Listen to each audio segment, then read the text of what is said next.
আসসালামু আলাইকুম। আপনারা সবাই ভালো আছেন? আল্লাহর রহমতে আমিও ভালো আছি। আজ আমি শুধু মুরগি রান্না করছি না, আজ আমি একটা স্মৃতি রান্না করছি। ছোটোবেলায় আমাদের বাড়িতে মুরগি রান্না হতো খুব কম, কারণ তখন টাকা ছিল না বেশি। কিন্তু যেদিন রান্না হতো সেদিনটা ছিল বিশেষ দিন। পেঁয়াজে না শুকিয়ে কাঁদেছি। আমি তখন ছোট ছিলাম, বুঝতাম না কষ্ট কাকে বলে। এইভাবে পেঁয়াজ লাল করে ভাজতেন মা। বলতেন ধীরে ধীরে তাড়াহুড়ো করলে স্বাদ আসবে না। হয়তো রান্নার কথা বলতেন, কিন্তু আসলে জীবন শেখাতেন। কেরোসিনের চুলা জ্বালানো হতো, আগুনটা ঠিক মতো ধরতো না। সব সময় মা ফু দিতেন, আবার চেষ্টা করতেন। আজ আমি গ্যাসে রান্না করেছি, কিন্তু সেই আগুনের গন্ধ এখনো নাকে ভাসে। তেলে পেঁয়াজ দিন বাবা কাজ থেকে একটু তাড়াতাড়ি ফিরতেন, শব্দটা হয়। এই শব্দটাই ছিল আমাদের বাড়ির আনন্দের শব্দ। সেদিন বাবা কাজ থেকে একটু তাড়াহুড়ো করে ফিরতেন।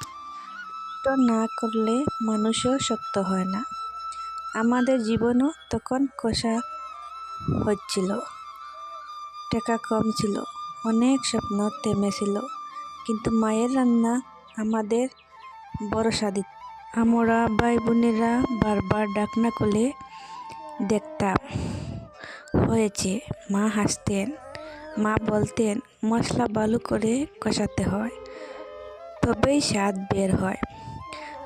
আজ বুঝি কষ্ট না। মা একটু বসাতেন, ক্লান্ত হয়ে যেতেন, কিন্তু মুখে ক্লান্ত দেখাতেন না। আমি জিজ্ঞেস করতাম, মা তুমি বিশ্রাম নাও না কেন? মা বলতেন তোরা খেয়ে খুশি হলেই আমার বিশ্রাম।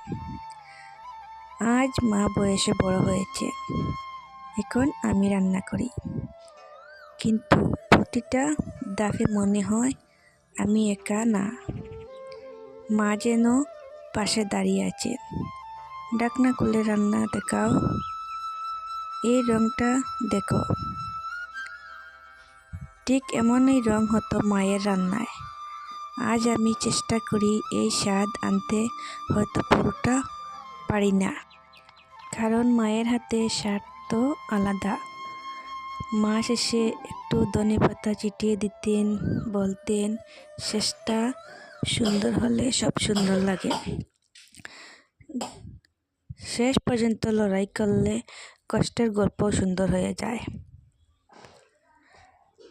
আজকে এই চিকেন শুধু খাবার না, এটা আমার শৈশব, এটা আমার মায়ের ভালোবাসা।